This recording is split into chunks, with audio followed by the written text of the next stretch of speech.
Vambora, Manguito Rotador é o nome do podcast. Ele não deu sugestão, ficou Manguito Rotador.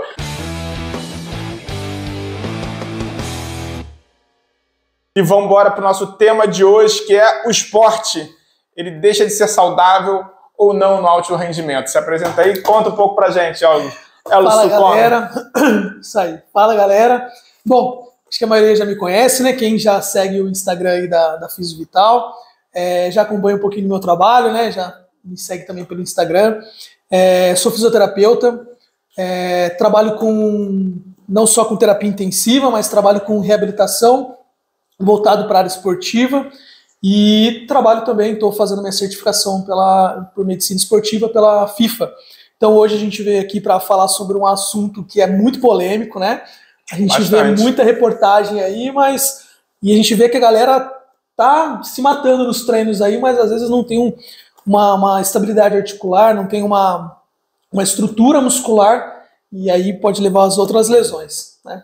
É verdade. Isso já aconteceu comigo, assim, até recentemente, não no esporte profissional, mas no esporte amador, de você fazer overtrainings, treinar demais, em excesso, e realmente acaba prejudicando. São coisas que a gente vai comentar, não só no esporte profissional, mas você também que é amador, que às vezes exagera a obsessão pelo corpo perfeito, pelaquela prática esportiva.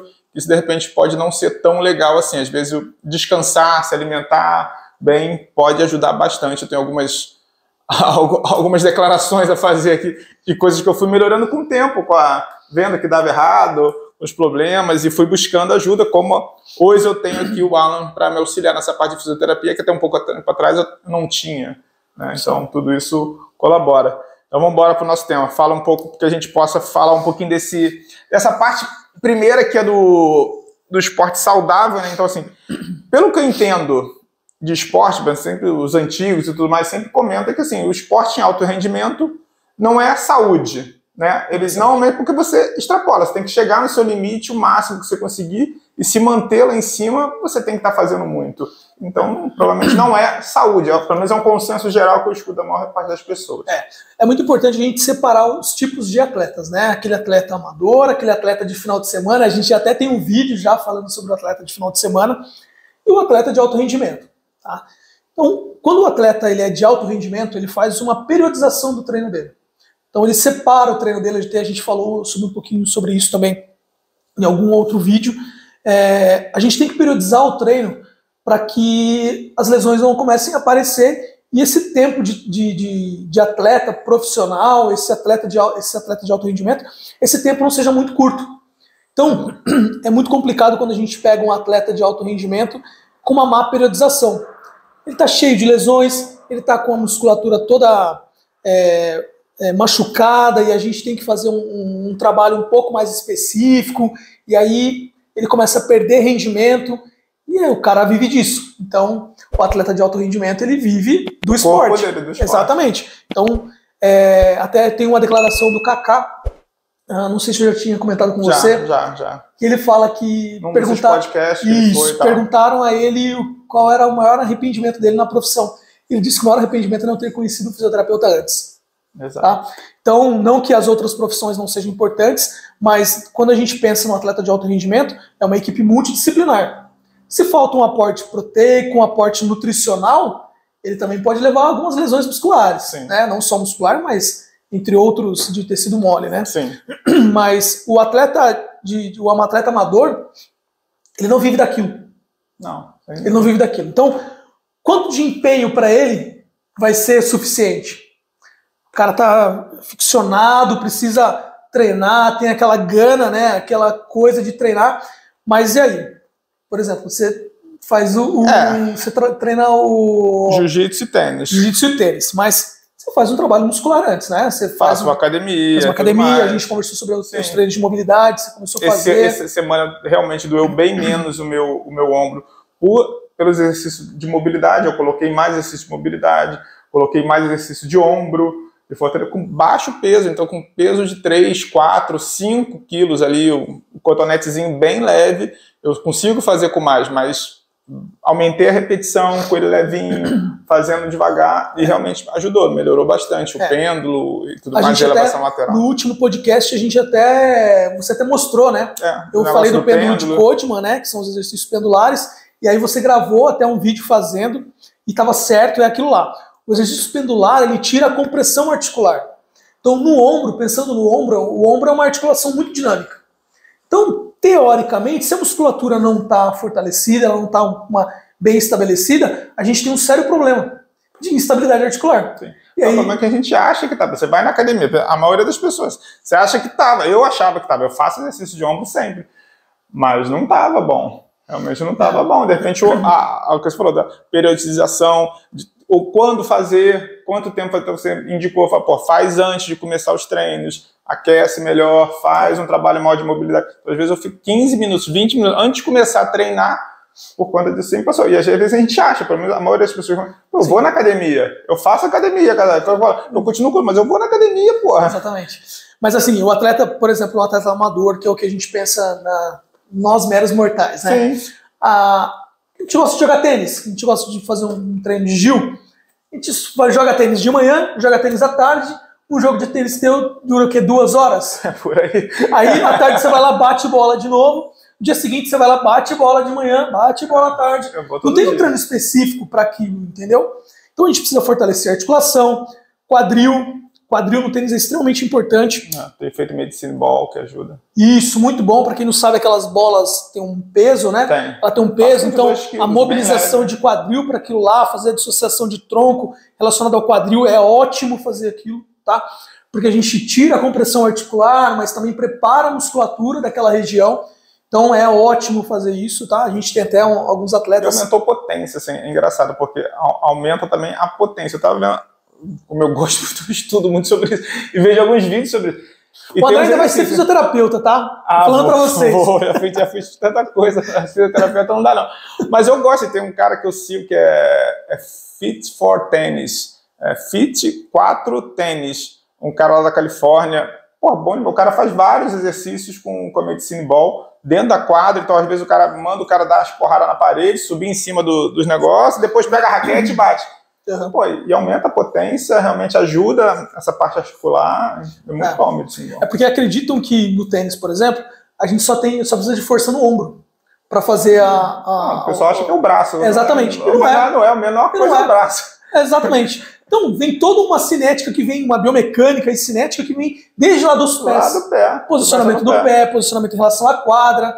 E até a gente vai falar de uma lesão específica, que é a lesão de labrum, que isso aconteceu com o Guga, com o Andy Murray e tal. Exatamente.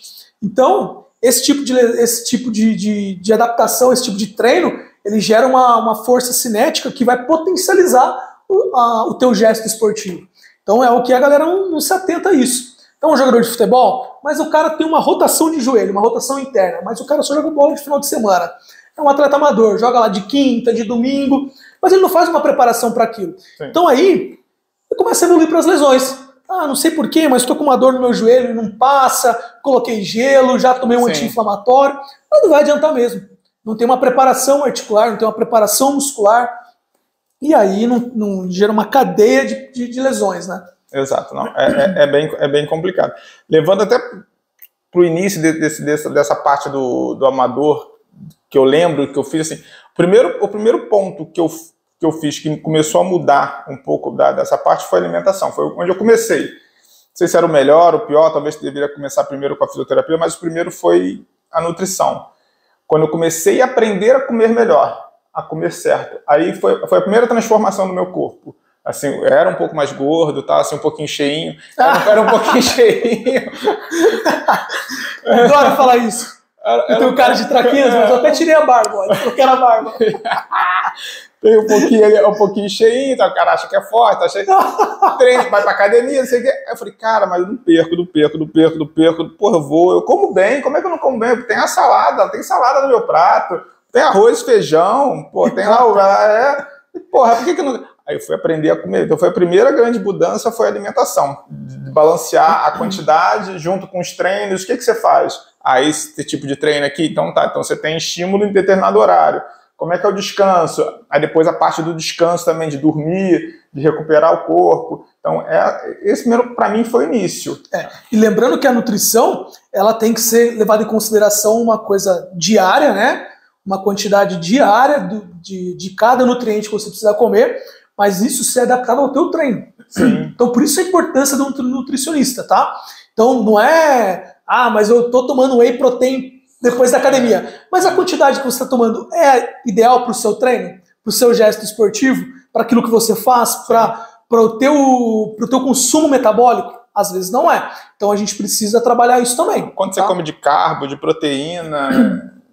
E parece que besteira, mas isso predispõe o paciente às lesões. A lesão, lógico que vai. Predispõe, cara. Não adianta. Lógico que vai. E aí ele tem uma ruptura de fibras musculares, né? Um consumo energético muito alto, mas aquilo que ele está comendo é muito pouco. Então, sempre fraco. Exatamente. Tá sempre sentindo cansado. Você nunca repõe, você começa a perder peso, né? E também é uma outra coisa que a gente tem que levar em consideração, o peso do atleta, para aquele esporte que ele faz. Sim. Eu vejo aqui no parque, quem não conhece Indaiatuba, aqui tem um parque ecológico, é um parque que corta uma cidade, praticamente o meio da cidade, assim, é muito bonito aqui, e a galera pratica muito esporte ali. Então, Indaiatuba meio que estimula a galera. Sim. A prefeitura, exatamente, com várias atividades gratuitas muito boas. Exatamente, tem quadra de tênis no meio do parque ecológico. Tem, botaram de beach tênis, eles então investem bastante legal. nisso, é bem bacana. E eu passo aqui no parque às vezes. Todo mundo passa por ali, pessoal. Não tem como você não passar por ali, né? Mas você tá passando de carro, você tá vendo um cara meio gordinho correndo, não que ele esteja errado, mas talvez. As articulações todas ali. Será que aquele treino tá certo para ele? Será que ele não precisa de um acompanhamento? Será que ele não precisa de um personal training para poder adequar o treino dele, fazer ele perder um pouco de peso com a corrida específica? Não sei, tá? Não estou julgando o cara que está correndo lá, porque eu não sei se ele está sendo acompanhado. A gente está usando um exemplo, né? Mas isso acontece demais. Pessoas que ficam na esteira lá e tudo mais, às vezes corre. A galera da bike, tem a galera que bike virou febre e tudo mais, a galera de bike. Você vê vários tiozinhos gordinhos pra cacete, aí pega um lugar grande, aí para. Aqui é comum, que os caras param na cervejaria. Ou para na padaria e come a coxinha. Eu ando de bicicleta pra tomar cerveja. Caralho, 7h30 da manhã o cara tá mandando uma cerveja pra dentro. Mandando cerveja, cachaça, sei lá, já estudei história de tudo. E os caras gordinhos, que aí falam, não, eu faço exercício. Vai lá 1, 2 vezes na semana, pedala, faz um pedal às vezes longo e tal, para na padaria, come o lanche. Não adianta. Não adianta nada. Não se hidrata direito, não se hidrata direito, ainda tomou cerveja, desidrata e não repõe eletrólito. A chance desse cara fazer uma lesão, uma ruptura de fáscia, ou até uma lesão com um grau maior, né? Uma distensão muscular de um grau maior, de grau 3. É enorme. Cara, vai comprometer todo o treino dele, toda a prática dele, todo o esporte, seja benéfico para a semana dele, né? Às vezes o cara pedala uma vez só na semana, que é no domingo. Então, isso atrapalha tudo e atrapalha o rendimento dele. Ele não vive para aquilo. Como é que ele vai trabalhar na segunda? Com dor? Não dá. Entendeu? E aí a gente tem que pensar nisso também. Tá? Não é simplesmente pegar a bike e sair pedalando. E eu até ouvi uma frase engraçada esses dias que de todos os esportes o mais barato é a corrida. Você só compra um tênis. Ou não, vai até descalço. Tem uma galera que tinha uma hora dessa que eles queriam correr descalço. Tem um cara que ele faz uns treinos de corrida e tal, o Instagram dele chama Corrida Perfeita, ele é muito bom, e através dele até que eu descobri que eu tinha um joelho rodado para dentro e tinha uma inflamação no trato tibial e tal. Legal. Por conta da minha corrida, que era cruzada. E ele fala que se você tiver uma musculatura bem preparada, você pode correr até descalço. Pode correr até descalço. Imagina. Um treino pliométrico bom, um treino proprioceptivo bom, cara, você pode. A chance de você lesionar é pequena. A não ser que você pise no prego, né? Não tem jeito. Mas ruim, né? O que eu quero dizer é que a corrida, por mais que a galera pense que é só comprar um tênis e sair correndo, não é, cara. Não é tão simples assim quanto parece. Não. Tem todo um esquema de treino, periodização, acompanhamento, para você aguentar longas distâncias. Eu já tentei correr, já fiz 10K. Mas naquele esquema. Acho que eu como bem, faço ali, levo o cachorro, vou correr, vou fazer uma corrida de 5K, tô melhorando o meu pace, aí você vai. Lembrando que, como eu tô inchadinho, assim como ele disse, os 10K é só de carro, tá? É só de carro, você vai rapidinho. Mas sabe uma coisa que a gente vai se habituando muito, e a gente que é da área da saúde, a gente trabalha com isso todos os dias, uma caminhada no shopping, por exemplo, Você tá passeando no shopping, você não tá olhando a vitrine, né? Eu não ligo muito pra isso. Mas você tá caminhando no shopping, você tá olhando como a galera anda. O joelho rodado, aquela pisada cruzada, aquele pé pronado. Então é muito engraçado, assim, a gente começa a observar as disfunções das pessoas em coisas simples. Sim. E a gente fala que a avaliação ela começa a partir do momento que o paciente abre a porta do teu consultório. A partir do momento que você busca ele na recepção. Lembrando que é legal, né, ter esse contato com o paciente. Então, vou buscar o paciente na recepção do consultório, começa a olhar ele andando, deixa o paciente andar na frente, já olha. Você já fez uma pré-avaliação nele ali, né? Lembrando, claro, que depois tem a anamnese específica do paciente para aquela dor, enfim. Não, sem dúvida, sem dúvida. E voltando para o pessoal de alto rendimento e tudo mais, você vê, assim, é a minoria que consegue ter um acompanhamento. Você tem muitas pessoas que são profissionais, não só no tênis, mas você pega os que conseguem realmente ali no tênis ter, sei lá, do 50, do 30 para baixo, tem uma equipe e tudo mais. O resto é o cara sozinho. Futebol, você tem lá 1% das pessoas do futebol realmente está num grande clube que tem um acompanhamento maior. Mas de repente o cara que está aqui no Primavera, como é que é o acompanhamento do cara do Primavera? Como é que é o cara lá de um clube menor que joga uma quarta divisão? Ele não tem toda essa estrutura. É um atleta de alto rendimento que tem que fazer, vive daquilo efetivamente, diferente do amador, que é o meu caso, que eu não vivo disso. Eu tenho meu trabalho aqui, nos horários encaixo no meu dia para que aquilo funcione. E ainda o último ali, que é o cara que só faz o futebol de domingo, que é o mais ferrado de todos, porque não tem nenhuma preparação, o cara só vai lá, se expõe ao risco de forma total. Exatamente. Mas como o nosso tema aqui é mais em cima do alto rendimento, como é que, imagina, essa pessoa que está ali num clube de repente de menor estrutura, como é que ele consegue sobreviver? Essa parte de nutrição, descanso, a parte do fisioterapeuta, como é que você enxerga isso, chega isso para você? É muito complicado isso, né? Porque a gente não, por mais que a gente faça todas essas indicações, a gente acredita, né, num trabalho todo multidisciplinar e individual, porque o treino não é para todo mundo, né? O treino tem que ser individual e adaptado para cada biotipo, para cada prática esportiva e componente biomecânico do atleta, para aquele esporte, né, para predisposição de lesão. Mas a realidade talvez não é muito essa, né? É muito disso que você está falando. Sim. Então a gente faz algumas orientações, mas a mensagem que eu tento deixar em relação a isso, faça um investimento. Faça um investimento. Mas o cara vai ter que fazer um por fora, investimento por porque fora. Às vezes no clube não vai ter. Porque o clube não tem. Alguns clubes não têm. Esse de esporte coletivo, você vê, esporte até, sei lá, como basquete, vôlei, que tem investimentos menores, mesmo de grandes clubes, também não tem uma estrutura tão grande. Tirando o futebol, você não tem estruturas tão grandes. Ou alguns times de basquete, lá, um Franca, aqui no interior de São Paulo, alguns de vôlei que tem um patrocínio forte, mas os menores... Mas a maioria não tem. Então, o que eu vejo muito também, é que alguns atletas, eles fazem esses investimentos e deixam um fisioterapeuta meio que acompanhando ele, né? Então fica meio um trabalho contínuo e tal, mesmo aqueles que não têm um fisioterapeuta tão contínuo, mas que faz um acompanhamento ali muito direcional, com orientação e tudo mais, então ele consegue se prevenir de algumas lesões e fazer esse tratamento. Porque lembrando que isso é um investimento para a tua carreira. Sim. Então, se você vive daquilo, exatamente, né? Se você vive daquilo, a tua vida útil dentro daquele esporte tem que ser grande. Sim. Né? Porque senão, por que o Zé Roberto hoje... a gente até comentou ontem, mas por que o Zé Roberto até hoje joga futebol, cara? O Cafu, cara, uma lesão, cara, entendeu? Então por que esse cara, o Federer, o Federer tá com quantos anos? Tá com 40. 40 anos e tá...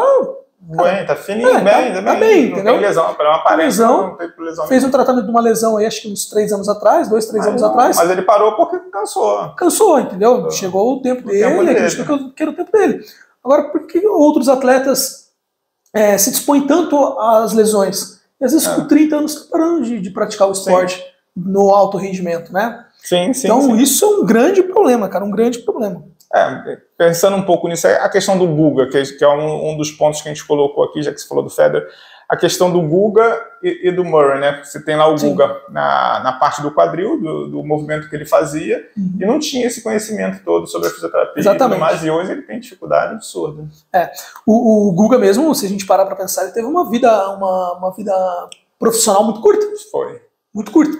Pro nível de atleta que ele era animal, cara. A habilidade dele era animal. Sim. Então, ele adaptou o jogo dele para uma capacidade do jogo, uma capacidade adaptativa do corpo dele. Então, ele identificou que quando ele batia de frente para a quadra, né, ele não se posicionava de forma lateral, ele batia de frente para a quadra. Open stand, né? Ele ficava num ataque melhor em relação à defesa do adversário dele. Só que isso sobrecarregou o labrum. O labrum é uma cartilagem que a gente tem que protege o acetábulo da cabeça do fêmur. Então, pensando na cabeça do fêmur e o acetábulo, ela fica bem grudadinha aqui. E nesse espaço, ele tem uma cartilagem que não deixa com que isso aconteça, né? Bater osso com osso. E isso desgasta, né? Se o impacto está muito grande, ele desgasta. Então, talvez ele tinha que adaptar um pouco melhor o jogo dele. Poderia ter adaptado um pouco melhor o jogo dele. Teria que entrar um pouco mais de lado. Um pouco mais de lado, ou fazer um trabalho um pouco diferenciado de fortalecimento, de abertura de espaço intraarticular. Não sei se um treino de mobilidade seria ótimo para ele. Entendeu? E aí, eu não sei, não acompanhei todo o trabalho da fisioterapia que foi feito com ele, mas talvez ele poderia ter feito uma preparação antes, né? E adaptar isso ao jogo. Ele poderia ter tido uma vida profissional um pouco maior para a prática esportiva dele. Sim. Diferente, por exemplo, do Andy Murray, que a gente estava falando, né? Ele está com quantos anos agora? 35? Tá por aí, tá com uns 30 e poucos também. Porque era do Big Four, ele deve estar mais ou menos nessa geração, nessa parte de idade. Só que a lesão dele acho que foi em 17, 18, que ele fez a cirurgia, né? Fez a cirurgia de reconstrução do labro e continua jogando. Continua jogando, tá nativo. Né?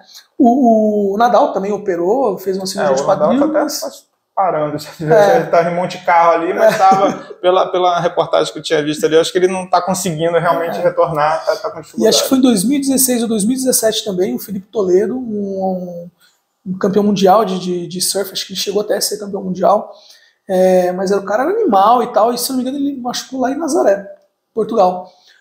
Por quê? Também é a mesma coisa, é o movimento do surf, o movimento do quadril, ele tem que fazer aquela força para meio que para surfar a onda ali, então ele tem o peso da prancha e fazendo essa mobilidade de quadril, essa dissociação de tronco, fez uma lesão. E aí a lesão dele, eu até fiz um trabalho na faculdade na época, a gente acompanhou o trabalho de fisioterapia dele, cara, foi animal a fisioterapia dele, foi animal. Tempo recorde também. Tá? Então, todo esse trabalho ele tá surfando até hoje, né? Até hoje ele continua boa.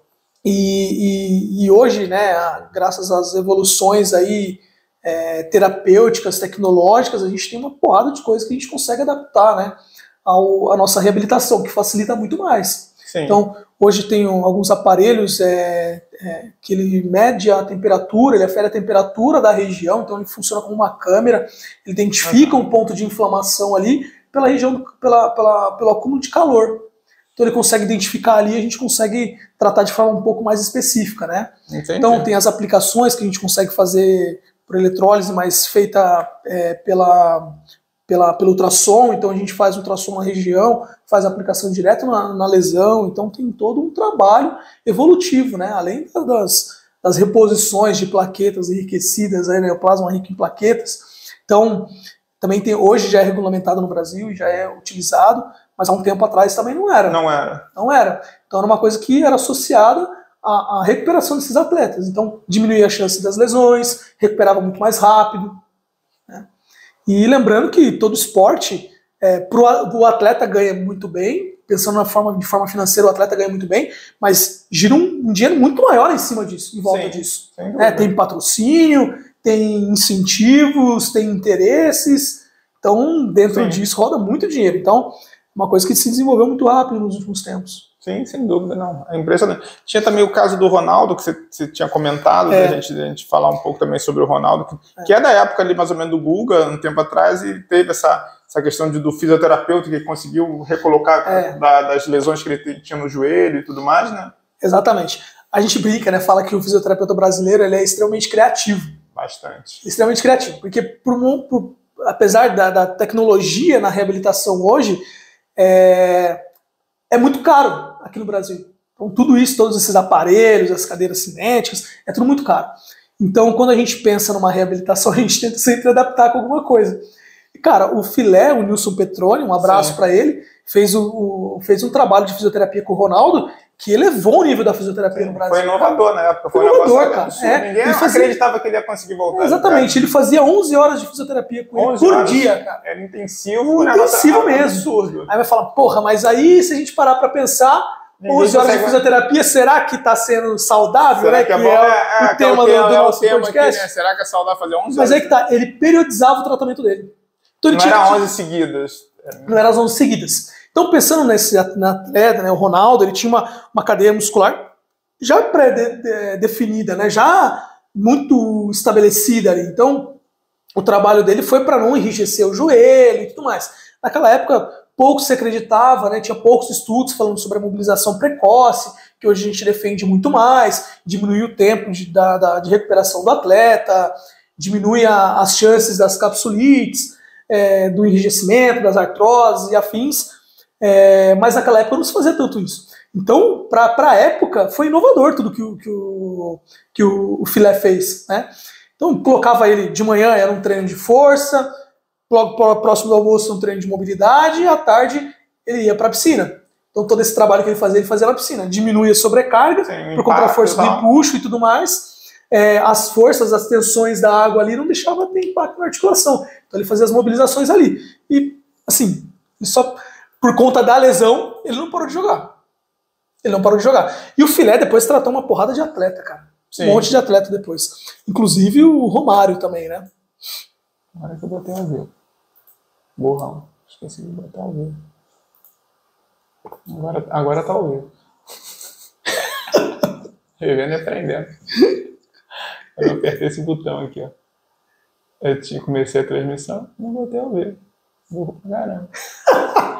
O primeiro a gente vai aprendendo. Eu não tô na mesa, eu tenho que ficar na mesa aqui. Tu tá vendo? Então tinha zero, tinha tudo zero. Agora tá. Tá, vivendo e aprendendo. Faz parte, já tem meia hora, mas tá bom. Mas tá gravado, graças a Deus. Tá gravado, depois a gente vai disponibilizar isso, vocês vão assistir. Tá? Tá, Deus me livre, tá gravado. Eu até acho que esse podcast hoje tá muito sério. Tá sério demais? Muito sério pra nossa característica. Nada, começou bem descontraído. É que aos poucos depois tem que voltar pro tema, senão a gente vai ficar aqui só falando besteira. Aí vai dar ruim, pai de pet. Não, tá certo. Aí vai dar ruim. vai complicar a vida. Com certeza. Mas mediante a tudo que a gente falou, né, pensando pra galera que tá entrando agora, a gente coloca os atletas de um certo nível em toda uma escala, né? Então, aquele atleta de alto rendimento, ele vive daquilo. O atleta amador, que ele não vive daquilo, mas ele tem uma certa sequência do treinamento, uma sequência da prática. E o atleta que é o atleta de final de semana, faz porque gosta, joga uma vez na semana, pedala uma vez na semana, né? E uma coisa bem legal da gente falar também é do CrossFit. Eu gosto muito do CrossFit. Eu fiz por um tempo. Eu gostava bastante, mas é aquilo, não cabe tudo no meu dia. Você conhece o Felipe, né? A gente é um amigo em comum que a gente tem. Ele gosta, ele faz. Mas ele fazia num ritmo assim absurdo, cara. Overtraining absurdo, era pesadão e tal. E, cara, toda semana uma dor na coluna, uma dor na coluna. Lesionado. E ele enchia lá, tratava, ele voltava na outra semana de novo, tô com a mesma dor, cara. Caramba, que esquisito, cara. Eu nunca tinha feito CrossFit. Então, para eu tratar o paciente... Você foi fazer uma aula de CrossFit? Fui fazer uma aula, não, fiz um mês de CrossFit. Fez um mês de CrossFit? Fiz um mês com ele, no mesmo horário dele. É mesmo? Foi sério? Acompanhei ele um mês. Acompanhei ele um mês. Pode perguntar para ele. Treinei um mês com ele. Um mês. Aí você ficou só observando. Observava ele, entendi o CrossFit como era. Quase morri, né? Pelo amor de Deus, né? Aquilo é pesado. Vinha de uma prática totalmente diferente. Na época eu pedalava muito, corria muito. Mas era totalmente diferente, cara. Você acha que tá bem condicionado, você chega ali e fala... Não, é absurdo. Você não para, porque é aeróbico com força, aeróbico com força. Não dá. Pros treinos até de corrida, eu deslanchava, e é ótimo, né? Mas aí chegava nos treinos lá dentro do estádio, pô, quase morria, cara. Eu falei, não, esse negócio não é de Deus, não, cara. É pesado. E aí a gente identificou a lesão que ele tinha, identificou a predisposição que ele tinha, a disfunção que ele tinha de desequilíbrio muscular, corrigiu, acabou. E o que era? Qual era? Cara, ele tinha uma disfunção de equilíbrio mesmo, de força muscular. Um lado mais forte que o outro? Antero-posterior. Então ele tinha as costas muito fortes, né, os paravertebrais muito fortes, e o abdômen fraco. Tá. Então isso levava a uma hiperlordose. E aí a gente sobrecarregava sempre o ciático dele, que irradiava com a perna, comprometia toda a função muscular dele. E aí, associado a esses treinos malucos que ele fazia, né? Você conhece bem. Ele tinha uma dor no ombro também que comprometia. Mas por quê? A dor da coluna, ele tinha que se adaptar para o treino. Então ele se adaptava para o treino compensando com o ombro. Então ele compensava com o ombro. Tá? Então até tem um treino, a galera fala, brinca, né? Parece uma besteira, mas o paciente às vezes tem uma dor do lado direito. Essa dor ela pode desenvolver para o lado esquerdo, de forma contralateral, pela adaptação que ele vai fazer para a prática esportiva dele, mas ela pode se manter pelo mesmo lado. E aí o paciente tem uma dor no tornozelo, mas essa dor dói o joelho do mesmo lado, dói o quadril do mesmo lado. E aí a gente até brinca, fala que às vezes essa lesão não está no tornozelo, cara. Esse problema está lá no quadril.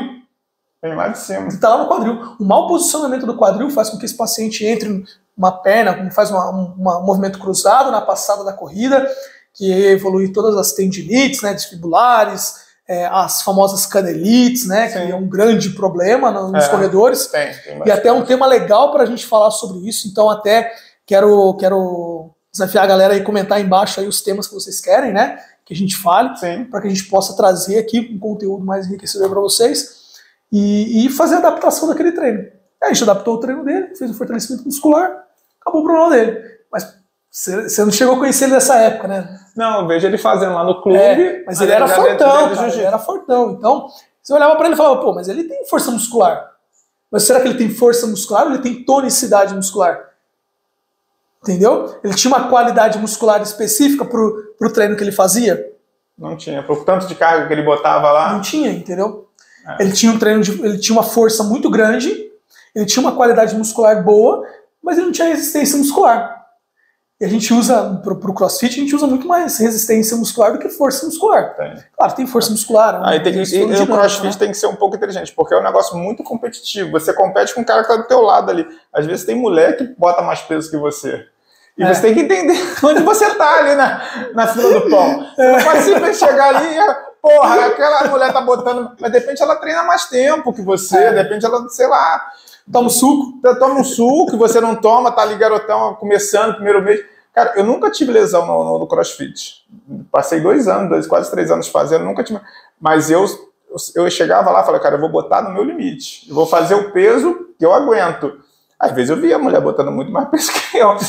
Porra, legal pra caralho. Paciência, terminava lá as provas, ela terminava na minha frente e tal. Depois ficou amigo, brincava e tal. Zoavam o outro, ele já fazia amizade com todo mundo fazia amizade e tava de boa. Mas eu fui entendendo minha jornada dentro daquela brincadeira. Eu falei, cara, isso aqui todo mundo fala que se machuca. Todo mundo fala que fica lesionado. Eu falei, cara, não vou me lesionar nessa porcaria. Eu vou botar menos peso, vou fazer o exercício de forma correta, ver como é que faz esse exercício, perguntar lá pro cara que tá ali, ver se eu tô levantando, se eu tô abaixando de forma correta, o peso não posicionar. Mas isso é consciência de cada um. Mas a maioria você vê que geralmente se arrebenta. Mas isso é uma coisa muito engraçada. Porque se você olhar a característica de quem joga... É muito engraçado, né? Cada tipo de esporte tem uma característica do indivíduo. Tem. O CrossFit, todos eles têm a mesma característica. O beach tennis, todos eles têm a mesma característica. Todos eles chegam de renegade. De renegade, Jorge, pai de pet. Você também pai de pet, você se fudeu nessa. Então, se você olhar, cara, eles treinam ali uma vez na semana. Uma vez não, 3 vezes na semana. Ou tem aqueles que treinam todos os dias. Mas, o cara só faz aquilo. Às vezes ele só faz o treino de CrossFit. E, cara, marretando, ele acha que ele é um atleta de alto rendimento. Ele passou com o nutricionista para fazer um acompanhamento nutricional? Não passou. Passou com o fisioterapeuta para adaptar para o corpo dele, aquilo lá, fazer uma avaliação física e ver o que ele precisa fazer? Não fez, cara. Então, faz musculação para auxiliar? Nada. Não faz nada, entendeu? Mobilidade? Só zero. aquilo. Só os 10 minutos que o cara bota ali. Que o cara bota no treino dele. No treino dele. Exatamente. Então, assim, uma coisa que não é uma discordância em relação ao CrossFit, né? Até quero que vocês entendam em relação a isso, mas é uma coisa que talvez pudesse ter um olhar um pouco diferente. Eu conheço alguns professores que têm essa visão um pouco diferente de que o treino ele não deveria ser o mesmo treino para todo mundo, entendeu? Sim. A estrutura muscular, a estrutura corpórea de um indivíduo é diferente de outro. Sim. Então o cara meio que adapta ali, mas o cara tem uma lesão. O cara já estava há 5 anos aquele troço, o cara começou aquele mês. Entendeu? Tem que fazer a mesma diferente. coisa. Tem que botar mesmo, mas aí às vezes os caras não são conscientes. A gente tem que considerar carga, intensidade e tipo do exercício. Pô, não aguentou, cara, para, respira, não dá pra fazer isso aqui direto. Sei lá, às vezes você tem que pegar peso e fazer um burpee. Burpee é a merda de fazer. Eu falo, cara, não vou fazer, o cara pede 10, cara, não aguento, faço 2, tá? Começa com 2, depois você faz 3, no outro dia você faz 4, no outro dia você faz 5, aí passa um tempo fazendo. Pô, mas os caras querem fazer os todos. E é um exercício, uma atividade extremamente dinâmica. Pô, você não para, você não tem tempo de respirar. Mas dinâmica eu falo de forma biomecânica mesmo. Por quê? Todos os exercícios são livres. Sim. Diferente de você não tem uma máquina. Exatamente. Sim. Então você não tem um apoio podal ali, nem nada, entendeu? É sempre você com você mesmo. Peso no corpo. O peso no corpo é um exercício livre, um peso que você tem que levantar lá no barras, teto. tudo livre. Cara, então, assim, é diferente, cara. É um treino bem diferente. É bem diferente. Eu gostava muito, assim. Eu acho legal também. Eu gostei bastante, ainda mais que foi na época da pandemia, tava tudo fechado. A única coisa que estava funcionando era o boxe, então eu curti bastante fazer aqui em Indaiatuba. Mas é foda. É um treino diferente. É um treino diferente. Mas se o cara faz pouco ali, realmente o cara tem que ter essa noção. Se você está começando nesse universo, cara, vai devagar, vai com calma, não sai fazendo. Mas você só faz, como você falou, o cara só faz aquilo lá 2, 3 vezes na semana aquilo lá. Cara, lembrando que ele não é um atleta de alto rendimento. Não, aquele é um atleta que joga futebol de domingo, pô. Exatamente. Mas eu treino todos os dias. Cara, você treina todos os dias, mas você faz uma preparação para aquela atividade? Então talvez ele tinha que fazer uma outra preparação para uma outra atividade. É uma atividade muito intensa, é muito legal, cara, o CrossFit, porque ele pega toda a parte cardiovascular, pega a parte de força muscular e tudo mais, mobilidade, mobilização, mas é uma coisa muito intensa, cara. Muito intensa, tá? Para cara que nunca fez uma atividade física, por exemplo. Cara que era sedentário. A gente tem uma porrada de gente assim, cara. Porrada de gente assim. Então, talvez todo um trabalho junto ali, não que você não tenha que fazer CrossFit, mas faça um trabalho em conjunto, né? Senão você vai se predispor a uma lesão que pode te levar a um problema mais sério.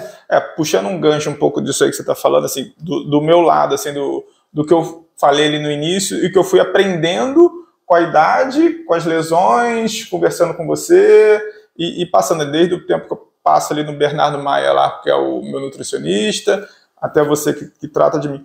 Cara, chegou um ponto, assim, hoje, por exemplo, eu fazia tênis todos os dias, continuo fazendo porque é o que eu mais gosto, e fazia jiu-jitsu 4 vezes na semana. Às vezes 5 ia sábado também lá no negócio fazer. Mas academia, pelo menos 5, 6 vezes na semana. Então era muito treino. E realmente ficava cansado. Então um treino de manhã, um treino à noite. Um treino à tarde, né? Então eram 2 treinos seguidos. E eu comecei a ver esse ano, principalmente, eu falei, cara, não consigo fazer o jiu-jitsu todos os dias. Tá difícil, eu vou ter que tirar algumas coisas, vou ter que tirar alguma coisa. O que eu prefiro aqui? Do que eu faço como amador, qual o que me dá mais tesão? Qual o esporte que eu gosto mais? Porra, é o tênis. É o tênis que eu disputo o ranking, é o tênis que no futuro eu quero disputar campeonato, é o tênis que eu quero evoluir. Então, beleza. O jiu-jitsu eu gosto pra caramba, mas... cara, é uma coisa mais recreativa para mim. Eu não quero competir, eu não quero... é algo que eu gosto de fazer como algo alternativo, como defesa pessoal, uma coisa que eu curto. Então eu comecei a botar isso na minha cabeça e organizar meu dia para então melhorar treinos de mobilidade específico pro tênis, diminuir a intensidade, ter mais descansos. Então, às vezes eu vou para ontem mesmo. Melhora do aporte nutricional que você fez. A parte nutricional que eu fiz, que eu como direitinho a semana inteira.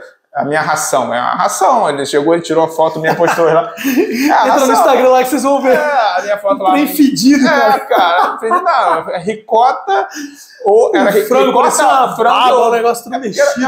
É porque tinha ovo tudo junto. Então é ricota, frango e ovo. Eu tava comendo, tava se lambuzando todo. Obviamente, né? Eu não ia disponibilizar isso pra vocês, né? Ofereci, mas ele não quis.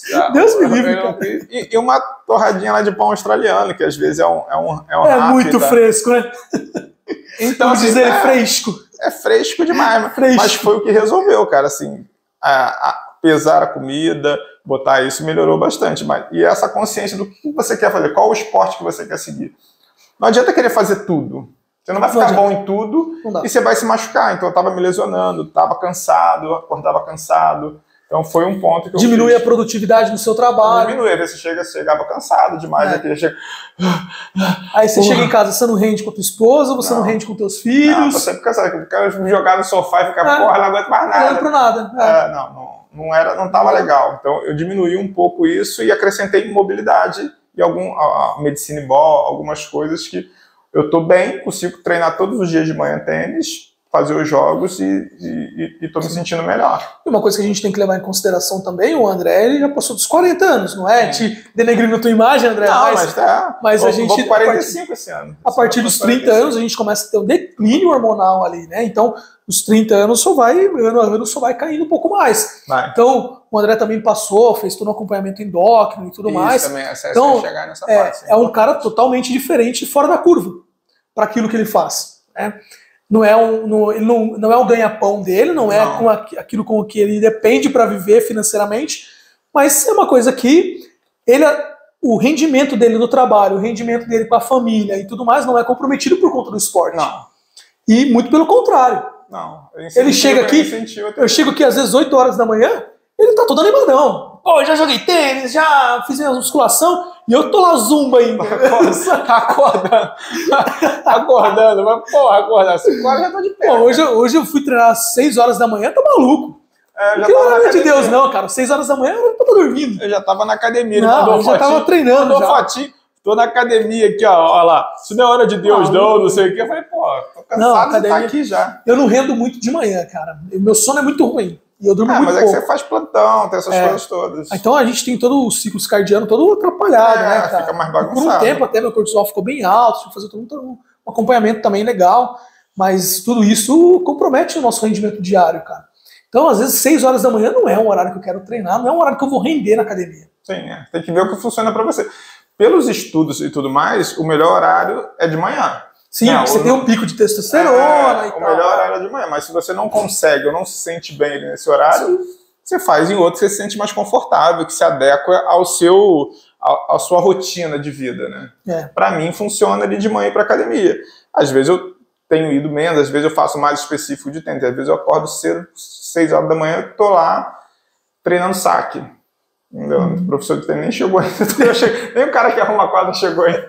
Já tô no clube. Já tá lá enchendo o saco já. Os caras olham pra ele e falam, pô, o cara vem ajudar a limpar a quadra? Não, vem só bagunçar a quadra. Já chegou antes dos caras. É foda. Mas a gente fez um compromisso. Por um mês a gente vai treinar. Eu vou treinar todos os dias, 6 horas da manhã. Quero ver. Todos os dias. O dia que eu tiver de plantão, o dia que eu tiver, eu vou postar foto, vou mandar foto. Manda a foto e marca vou levar minhas TeraBand lá, vou fazer meus treininhos, nem que for no quarto lá, mas vou fazer. É isso, tem que fazer. Não tem como ser diferente. Não tem como ser diferente. E essa parte hormonal ajudou, pelo menos pra mim, realmente me auxiliou bastante. Foi uma outra etapa, foi todas essas etapas que eu fui passando na vida, que quem me indicou foi o Bernardo, lá o nutricionista, falou, cara, você faz tudo certinho e tal, mas tá faltando você ganhar a massa muscular que você quer, que você precisa, tal, pro esporte que você pratica e para as atividades, vai ver como é que tá essa parte hormonal. E viu, realmente, a parte de testosterona estava um pouco mais baixa, não tava acho que 350, alguma coisa assim, que é o mínimo ali, e a gente começou a fazer alguns ciclos, alguns acompanhamentos de outras vitaminas que auxiliam bastante. Isso não deve ser feito de forma deliberada, tá? Não, sem isso dúvida. não foi da cabeça dele, foi todo um acompanhamento eu fui numa médica, e tudo mais, tá? Então, voltado para o esporte. A gente brinca do suco e tal, mas a gente é consciente, tá? É dentro disso, você tem que fazer o acompanhamento, você faz exame de sangue, a pessoa indica ali para você, então eu busquei, como tudo isso eu tenho que buscar, desde a parte nutricional, do fisioterapeuta que me acompanha aqui, que faz, me diz o que eu devo fazer, qual o movimento que eu tenho que fazer para o meu esporte, as agulhadas que a gente toma em cima, kinésio que coloca. Tem até um caso engraçado, esse domingo, estava em casa lá, aí manda um dos professores de tênis lá, o filho dele joga, o Nicolas, ia disputar um campeonato, alguma coisa assim, ele mandou a mensagem, cara, porra, Andrezão, meu filho tá com a canelite, você não consegue aplicar a bandagem aí nele, não? Aí o cara achou que eu era fisioterapeuta. Aí eu falei, porra, eu não sou físio, não, nego. Ele tem que ir num físio, eu te arrumo a fita, você botar lá na canela do cara. Mas eu não sou, você tem que ir num físio pro cara te orientar e botar a bandagem se for necessário. Depois eu até vi, o cara foi lá, fez o tratamento, nem precisou, não botou, acho que não botou kinese no moleque, mas ele fez o tratamento, é só chegar e pegar essas faixas coloridas aqui, pegar a kinese aqui e sair aplicando a Léo, porque você está com a canelite, está com uma dor, ou que você tem que ter um motivo e saber aplicar isso. Exatamente, e até no tratamento das lesões a gente tem que identificar o que de fato é a causa, senão a gente passa por uma condição que é mesmo medicamentosa. A gente só trata ali a consequência, a dor do paciente. Então o paciente vai voltar para você toda semana. Vai ser bom financeiramente para o profissional? Vai ser bom. Mas e para o paciente? Isso é o nome, isso é o profissionalismo. Então, o profissional bem capacitado ele vai aprender a avaliar o paciente, vai identificar a causa, vai tratar a consequência, mas vai corrigir a causa. Corrigindo a causa, a consequência deixa de existir. Então a consequência vai ser só o sucesso, né? Exato. Só o sucesso. Então, para aquele objetivo que você determinou com o teu paciente, alinhado ali as expectativas e tudo mais, então, manda bala. Manda bala. A gente consegue alcançar resultados muito satisfatórios, mas tem que ter uma visão para isso também. Sim. Não, eu acho que pelo que a gente comentou aqui, é isso. É o que a gente sempre bate. A parte da prevenção, tratamento, até a parte aqui, a parte 4 aqui para finalizar, para a gente começar a encaminhar a finalização. Mas é isso, é prevenção, você prevenir a sua lesão, você tratar e a recuperação, quando é o caso, quando é alguma coisa mais crônica e tudo mais. Mas isso tudo passa pelo fisioterapeuta, pela alimentação, pelo treino específico de fortalecimento, mobilidade e tudo mais. Descanso, que também dormir é importante, descansar o corpo é importante. Extremamente importante. A gente tem alguns estudos que dizem que a gente tem uma melhora muscular quando a gente tem uma qualidade de sono, né? Se não me engano é de 6 a 8 horas, né? Alguma coisa assim. Então a gente tem uma recuperação da qualidade muscular e um crescimento muscular nesses determinados períodos. Então é tão importante quanto a parte nutricional, quanto a parte psicológica, que a gente acabou não falando, mas o psicológico do atleta... Não, pode falar um pouquinho, a gente explora um pouquinho essa parte. O psicológico do atleta, em alguns esportes, é extremamente funcionais. Por quê? O atleta de corrida, por exemplo. Às vezes o atleta que faz um tiro de 100 metros, 300 metros, o treino psicológico dele é só ali, antes de correr. Bateu a largada ali, acabou. A ansiedade dele acabou, o psicológico dele. Mas aquele atleta de fundo, aquele atleta que corre, sei lá, 10 quilômetros, 20 quilômetros. Cara, o primeiro quilômetro, tranquilo, o segundo, o terceiro, até o 10º vai bem. Dali pra lá, cara, é o seu trabalho da mente. Só a cabeça. É só a cabeça. É só a cabeça. Pô, eu vou aguentar. Meu joelho tá doendo. Começam as dores mais ou menos por ali. Aquelas corridas da praia, os caras correm 40 quilômetros lá na volta da ilha, lá em Ilha Bela. 40 quilômetros num sol daquele lá? Não tem jeito. Tá maluco, cara. Você desidrata, você vai fazer uma rápida briólise, você vai, cara, se lascar inteiro. Então você vai estar extremamente desidratado, num ambiente extremamente quente, né, para a situação. Teu corpo talvez não está adaptado para aquilo. Altitude diferente, né? Claro que tem todo o processo de aclimatação e tudo mais. O cara treina em ambiente diferente, dentro da cidade. A gente aqui em Ubatuba tem uma altitude diferente do nível do mar. Então você tem uma pressão atmosférica muito maior. Então lá, a nível do mar, a gente tem 760 milímetros de mercúrio. Então aqui, conforme vai subindo a altitude, você tem uma diminuição da pressão atmosférica, o oxigênio começa a ficar um pouco mais escasso para aquela prática esportiva. Então chega lá é tudo diferente. Então o cara sente mais o impacto. Então o tempo inteiro ali ele pode estar preparado, a parte muscular, articular e tudo mais. Mas se a parte psicológica dele, se o psicológico dele não estiver bem, ele não vai conseguir terminar a prova. E é uma coisa o cara fadiga antes. Fadiga psicológico. Fadiga psicológico e para pelo caminho. Para pelo caminho, não aguenta. Então, claro que eu até tenho um colega que faz esse tipo de atividade física e ele na volta da ilha, ele falou, cara, não dá para você correr todo o percurso. Porque é muita subida, descida, né? Faz ele a montanha lá. Ele vai dosando Você vai dosando de acordo com a tua percepção corpórea, né? Então o atleta também tem que se conhecer, principalmente nesses... Conhecer os seus limites. Tá? Exatamente. Nesses esportes de alto rendimento, onde o atleta tem uma intensidade muito grande, ele tem que se conhecer. Tem que sentir e tal. Eu tinha um colega que a gente pedalava com relógio, né? Eu sempre pedalei com relógio, medindo a frequência cardíaca, quantas calorias estava indo, fazia as zonas cardíacas, separava e tal. O cara nem de relógio corria. O cara saía. Pra que isso, cara? Tu é fresco. O cara tu é fresco, meu irmão. Tu é fresco, meu irmão. Pai de pet, pô. O cara pedalava, a gente olhava no relógio pra ver quanto tava a frequência cardíaca e tudo mais. Por que você tá preocupado com a hora? Ele brincava. Por que você tá preocupado com a hora? Cara, não é embora. A gente tava preocupado com a frequência mesmo, você tava morrendo. Então a mulher vai brigar com você se não voltar? E ele não, cara, ele conhecia o corpo dele. Então ele... Mas ele sabia de boa, ele não tinha problema. Cara, é a percepção, cara. Quando ele estava ofegante, se ele estava respirando bem ou não. Quando ele estava de frequência, obviamente ele não sabia com precisão, né? Não. Mas ele conhece o corpo dele. Ele sabe onde ele tem que dosar ali a intensidade da prática esportiva que ele está fazendo para aquilo que ele precisa ainda. Para o quanto de pedal ele ainda tem, para o quanto de fundo ele ainda tem, quanto de sprint ele vai conseguir dar, quanto de subida e descida, qual a altimetria do lugar onde a gente está correndo. Então, cara, tudo isso daí vai... Incrível. A única coisa que ele corria era com o reloginho da bicicleta. Do Strava. O ciclergômetro. Lá você joga pro Strava, dá pra jogar pro Strava, dá pra fazer um monte de coisa. É legal. Complicado, é engraçado isso. É a percepção do corpo, cara. O cara ia de boa. Boaça. Vai a gente fazer isso, a gente morre no caminho, cara. Esses frescos assim. É fresco assim, pô. Franguinho com ricota. Pô, eu tinha um amigo, era engraçado. Tinha um amigo quando criança a gente ia pra Barra de bicicleta, saía da Tijuca e ia pra Barra. Então você passa pelo Alto da Boa Vista lá no Rio. Ia de bike, com 16 anos, já nadava uns 30 quilômetros para ir, 50 para voltar, sei lá. Era um negócio... E todo mundo tinha bicicleta de 18 marchas. Só um desgraçado, o maluco não tinha marcha, não tinha freio, era o que mais andava. O maluco não tinha, ele ia sem a marcha, só com a coroa normal, passava todo mundo pedalando. A gente descia da bicicleta com 18 marchas, descia empurrando. Ele tava lá. Tchap. Descia do freio, era o chinelo dele. Ela Havaiana até gasta. A Havaiana gasta. Era uma pra ir, uma pra voltar, né? Ficava o negócio... O maluco era absurdo, cara. O maluco era absurdo. Vai entender. Eu não sei como é que ele consegue, como é que não morreu. A gente tem que entender também que tem os Highlanders aí da vida, né? Esse maluco. E também tem nosso corpo ele é extremamente adaptável, né? Nosso corpo foi feito para se adaptar. Então, ao estímulo que a gente gera. Talvez ele fazia algumas outras atividades físicas ou aquela brincadeira. Mas o cara jogava futebol o dia inteiro. E criança é uma desgrama, né, cara? 16 anos já tá na adolescência ali, mas é uma desgraça, né, cara? Sim, tinha uma física absurda. Então... E era o que ele tinha, a bicicleta que ele sempre andou era aquela, então ele acostumou com aquilo que eu tenho.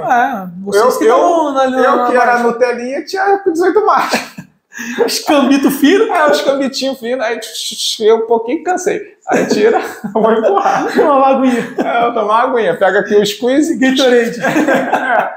O maluco não tinha, o maluco era aquilo, ou ele ficava em casa reclamando da vida. Exatamente. Ele acostumou com aquilo, cara. Então o corpo dele se adaptou para aquilo, era o que ele tinha disponível. E aquilo que a gente estava falando, acho, não sei se foi no tempo de corte lá da primeira parte do vídeo, mas a gente identificar, né, o atleta mediante aos esforços aos feedbacks que ele traz para a gente, né?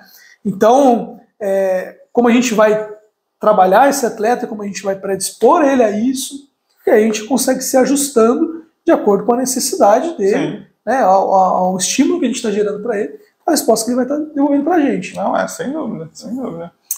Tem até a história, né, do Djoko lá, que foi para os Alpes lá para treinar, onde o ar era um pouco mais rarefeito, fez todo um trabalho intensivo lá, tem toda uma... Eu vi uma reportagem, mas faz muito tempo, cara, faz muito tempo, que ele fez uma ascensão, né, no tênis, né? Sim, ele é um absurdo, ele tem um físico absurdo. Ele fez todo um trabalho. Tem a preparação grande, a flexibilidade, vai durar bastante, se lesiona muito pouco. Pegou uma equipe forte ali, de multidisciplinar, foram lá para os Alpes, treinaram, onde a altitude era um pouco mais rarefeita, o clima era diferente, então ele se adaptou tanto para aquilo, o corpo dele ficou tão preparado para aquilo, que o estímulo menor, cara, passava o carro. Atropelava, não sentia nada. Carro. Então para ele ficou muito fácil. Então toda a qualidade, ele não é um cara forte, é um cara todo denso. O tênis é o pessoal magrinho, não é força. Entendeu? A adaptação do jogo ali para o teu gesto esportivo, né? Uma qualidade muscular. O tenista não é forte. E a resistência, né? Sim, tem que ser resistente. Principalmente no Grand Slam, que tem jogo que demora 5 horas. É a parte mental ali, se você não tá com o mental forte, você não aguenta 5 horas. Tem o Fognini, né, que quebrava a raquete todo set, ele quebrava uma raquete. Tem uns caras malucos. Eu já falei que se minhas filhas quebrarem a raquete, eu tá quadro e quebra o resto da cabeça dela. A raquete é cara pra caramba. Se quebrar a raquete, pô. Não tem patrocínio, não. Não tem patrocínio, não. Não tem, não. Vou tirar da mesada. Falei, vou catar lá na mesada só dinheiro pra comprar. Tá louco, dá raquetada no chão. Bateu, tá? Você tentou pegar uma bola, bateu. Ok, tá. Você vê, a raquetinha tá meio lascadinha. Normal. Pô, chegar e dar uma marretada no chão. Não, ele quebrava a raquete. Aí é loucura. Ele parou de jogar também, né? Foguinho não continua jogando. Continua jogando. Que eu saiba, continua jogando. Faz tempo que eu não acompanho ele também. Continua jogando. Tem algo mais que temos que falar sobre esse assunto ou exploramos bastante esse tema aí? Cara, acho que foi bastante coisa, falamos bastante aí, né? Falamos bastante importante coisa. Também a gente mostrar pra galera que não é porque o atleta de alto rendimento ele se expõe a uma prática excessiva, ele está mais predisposto a uma lesão. Porque ele tem toda uma equipe, né? O que se subentende e se espera que ele tenha uma equipe que faz todo aquele acompanhamento com ele. E também não é porque você é um atleta amador, porque você é um atleta de final de semana, que você vai se lesionar. Tá? Então tudo depende da sua prática, do seu estímulo e a sua predisposição muscular. Né? A gente tem os biotipos, as genéticas dos pacientes, né, dos atletas. Ver os quenianos, cara, a qualidade muscular dos caras é absurda. Na corrida não tem resistência deles não tem pra ninguém, entendeu? Então, a gente tem que entender também que tem toda a parte genética, né? A predisposição desde a época infantil ali, quando ia pra Barra da Tijuca ali, pedalando. Eles ficam correndo leão e tudo mais. Não tem jeito, o cara tem que correr. O cara corre a vida inteira. Não, mas faz diferença realmente. Faz diferença a predisposição. Esse entendimento do conhecimento do corpo, saber os seus limites, do que a gente conversou aqui, ter essa equipe multidisciplinar para poder realmente auxiliar as pessoas, que muita gente acho que vê um vídeo como esse aqui na internet ou outros qualquer e acha, entendi, já sei fazer, vamos embora. O objetivo do que a gente está fazendo aqui é apresentar alguns caminhos, é mostrar alguns caminhos para vocês como funcionou para a gente, os casos que ele tem, e que vocês busquem esses profissionais na cidade de vocês, nos lugares que vocês trabalham, dentro do esporte que vocês praticam, para que vocês não se lesionem, não saiam fazendo a louca, ou se já estão fazendo, pare e dá um passinho para trás e fala, calma, eu estou sempre com a mesma lesão, o que eu posso fazer? É buscar melhor, me alimentar melhor, eu estou descansando de forma correta, eu já fui alguma vez em algum fisioterapeuta, muitas vezes as pessoas nunca foram no fisioterapeuta, acha que é caro, acha que o fisioterapeuta é um investimento caro, não vai funcionar, ou só foi naquele do plano de saúde, o cara faz 10 sessões e vai embora. Então, assim, não é um investimento caro, não é uma coisa absurda, é algo que você consegue fazer e que vai melhorar muito a sua longevidade no esporte, a qualidade de vida. Pensa que saúde não tem preço. Não tem preço.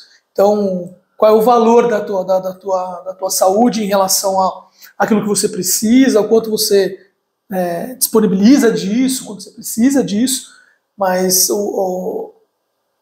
a prevenção é sempre muito mais barata do que a lesão. Tá? Sim, então é importante identificar isso, deixar isso bem claro, que não se compara, né? Sim. O tempo de reabilitação, ao tempo que você vai ter que se dispor para aquilo, e sem contar que o cara lesionado ele tem um monte de outros problemas, né? Algumas outras coisas que vão acarretar diferente do cara que já fez uma prevenção de lesão, né? Exato. E aí a gente começa a pensar nos rendimentos, né?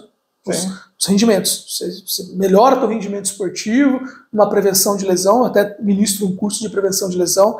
A galera que me segue lá no Instagram, que a gente coloca algumas datas lá, anual, tá? A prevenção de lesão não é só a gente preparar aquele cara para não se lesionar. É melhorar a capacidade, o desempenho esportivo dele, afunilar aquilo que ele pratica, né? Dentro não pensando só na parte muscular, mas na parte cardiovascular. Então é extremamente importante, a gente melhora toda a qualidade do atleta em si, tá? Exatamente. Entender o atleta, consciência corporal não é só qualidade corpórea, né, estrutura corpórea, né? Consciência corporal engloba algumas outras coisas, inclusive você próprio se conhecer. Então, sentiu alguma coisa diferente, uma lesão que está meio esquisita, uma dorzinha que está diferente daquilo que você sente habitualmente pós-exercício, procura um fisioterapeuta, um médico, que com certeza... Ou mesmo se tá bem o negócio, cara, faz. Se você não faz acompanhamento nenhum, não tem nenhum profissional te acompanhando, e você é um cara tanto profissional de alto rendimento, tá num clube menor, tá numa estrutura menor, que não tem tudo isso que você acha que tá faltando, busque essa ajuda. Se você é um atleta amador, busque essa informação. Primeiro para você ter o conhecimento, para você identificar alguma coisa de repente que você não está enxergando. Acho que vai valer a pena demais isso para você, para sua prática. Se você tá só fazendo no final de semana ali, cuidado. Você tá errado. Você tá bastante errado. Você tem muita coisa para fazer. Você tá na base da pirâmide ali, pronto para se fuder. Lembrando também que vocês podem mandar temas pra gente, tá? Pra gente abordar aqui. Sim. Algumas coisas a gente consegue trazer algumas coisas diferentes para vocês, tá? Então, não esqueçam de comentar, mandar algumas coisas aí pra gente poder trazer conteúdo para vocês, preparar uma coisa bem legal que vai enriquecer o conhecimento de vocês e ajudar aí na prática esportiva de cada um. Colocar também as dúvidas, né? Sim. Se tiver alguma dúvida relacionada ao tema que a gente trouxe, ou quer contar um pouquinho do seu caso e quer uma opinião nossa, a gente pode também fazer um vídeo, gravar um vídeo lá no Instagram, né? Sim, tá. E trazer isso para vocês, tá? A gente está aqui para ajudar e também para caminhar junto com vocês aí. Isso aí, esse é o objetivo. Passa aí suas redes sociais pra gente despedir. @Alan Faleiros, com 2 L's, tanto Alan quanto Faleiros. Aí sim, pra gente não tomar muito tempo do povo aí. Então sigam a gente lá no Físio Vital, com 2 L's, que é o perfil principal da empresa lá que a Juliana toca, e a parte esportiva, que a gente está com esse novo perfil, que é o fisiovital.esportes no Instagram. Aqui no YouTube é o mesmo, né? O mesmo canal. Você vai ter vídeos, a gente está tentando botar vídeos toda semana. Na terça-feira ser mais ligado para o neuro e na quinta-feira ser esses vídeos aqui que a gente vai estar disponibilizando na parte esportiva. Segue, compartilha, ativa as notificações para participar das próximas lives, que a gente vai tentar fazer isso aqui de forma semanal, trazer de forma semanal para vocês. Lembrando também que é importante seguir os 2 perfis lá da Físio Vital, porque algumas coisas a gente coloca, vocês colocam no outro e que não colocam no outro. Toda a parte esportiva então, a gente já mudou tudo para cá. A gente coloca tudo para um. Só que tem algumas informações importantes que ficam lá na Físio Vital. Sim, outro, tem algumas coisas que ficam de fisioterapeuta. Isso. Então tem todo um trabalho também feito lá, que é legal vocês seguirem também. Tem muita coisa boa. Com certeza vai acrescentar na prática de vocês. Tem muita coisa boa. Isso aí. É isso, Del Valle? Isso aí, patrão. Garoto, bom. Obrigado. Foi bom demais. Segundo, aos poucos a gente vai melhorando. A gente vai se habituando esse novo formato as câmeras. Qualquer hora a gente bota aqui um chopps, quando for uma sexta-feira a gente bota... Isso aí. A gente bota um chopp. Podia fazer a noite da pizza, hein? A noite da pizza fazer aqui, Vai ter a noite da pizza, pode fazer a noite do charuto com uísque. A gente fica aqui falando merda aqui, adoidado. Pois é. Isso é bom, né? A gente criou um vínculo legal aí, e isso não está só enriquecendo a vida profissional, mas o lado pessoal também, porque trabalhar com o André é muito fácil. O André é uma pessoa muito fácil de lidar, e toda semana eu falo que todo encontro nosso traz uma ideia diferente, um cara enriquecedor aí para o nosso dia a dia. Foi bom mesmo, um bom encontro, um bom amigo, um bom irmão que eu conheci aqui em Dayatuba. Ele é meio fresco, mas dá tudo certo. Pai de pet sou eu, né? Isso aí, galera. Forte abraço. Valeu. Até mais. Até a próxima. Valeu.